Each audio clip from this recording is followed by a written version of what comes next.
Olá, meus queridos alunos virtuais, tudo bem com vocês, gente? Hoje é sexta-feira, estamos às vésperas da prova do PAS, né, que será no domingo, e estamos todos ansiosos para saber qual será o tema da redação do PAS, né, com muito provável relação com uma dessas três obras, não é, de leitura obrigatória. Primeiros Cantos de Gonçalves Dias, Olhos d'Água de Conceição Evaristo e Mar Morto de Jorge Amado. Então, eu trouxe hoje para vocês, gente, um modelo de texto, tá? Para servir de base, de inspiração para vocês.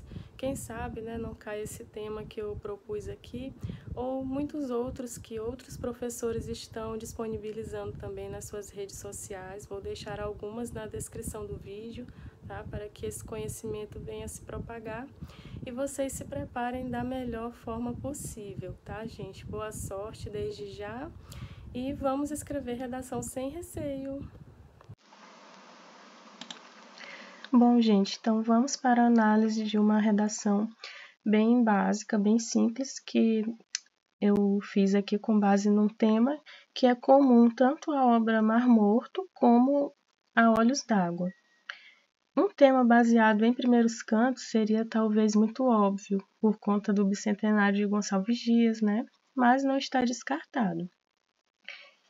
Quem quiser conferir também um material bem sintético que eu coloquei na descrição do vídeo, que contém outros temas, né, de inspiração, é só fazer um download.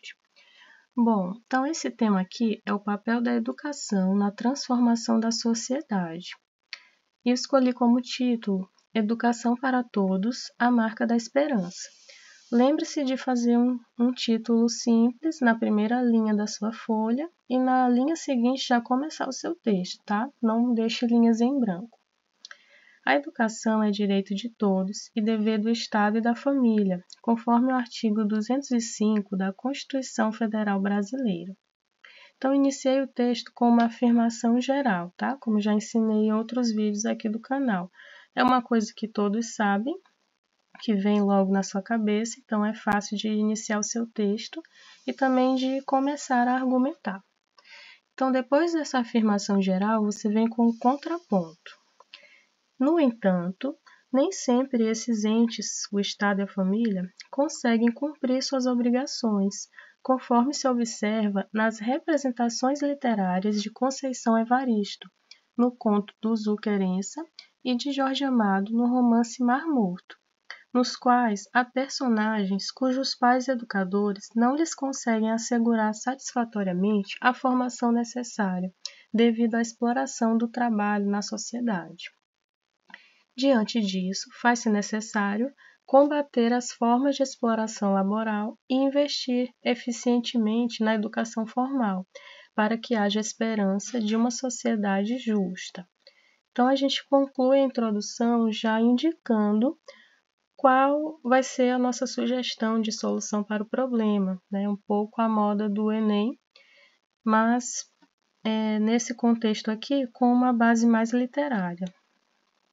Então, eu iniciei escrevendo. Nesse contexto, observa-se que o pai da personagem do Zu, do conto supracitado, pertencente à obra Olhos d'Água, tinha nos atos a marca da esperança, como escreve Conceição Evaristo, pois não queria que a filha enfrentasse as mesmas dificuldades que ele como pescador. Então, aqui eu estou falando tanto da exploração laboral quanto da educação formal, tá? Dentro desse contexto do livro. Aí eu vou fazer uma síntese da história, né? Entregou-a assim aos cuidados de uma senhora, para que em sua casa pudesse trabalhar e estudar. Ignorava, no entanto, que a casa era um prostíbulo, no qual a filha apenas foi explorada, primeiro no trabalho braçal e depois sexualmente.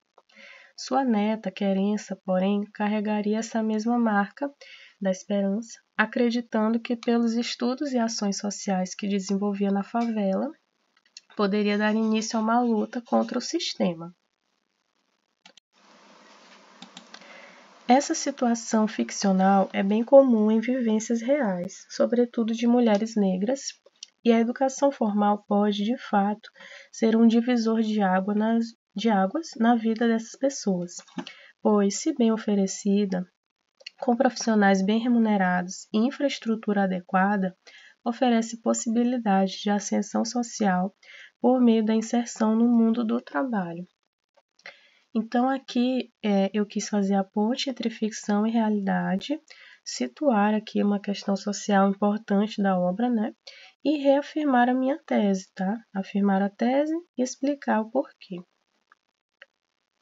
Aqui vai ser um parágrafo de confirmação dessa ideia, tá?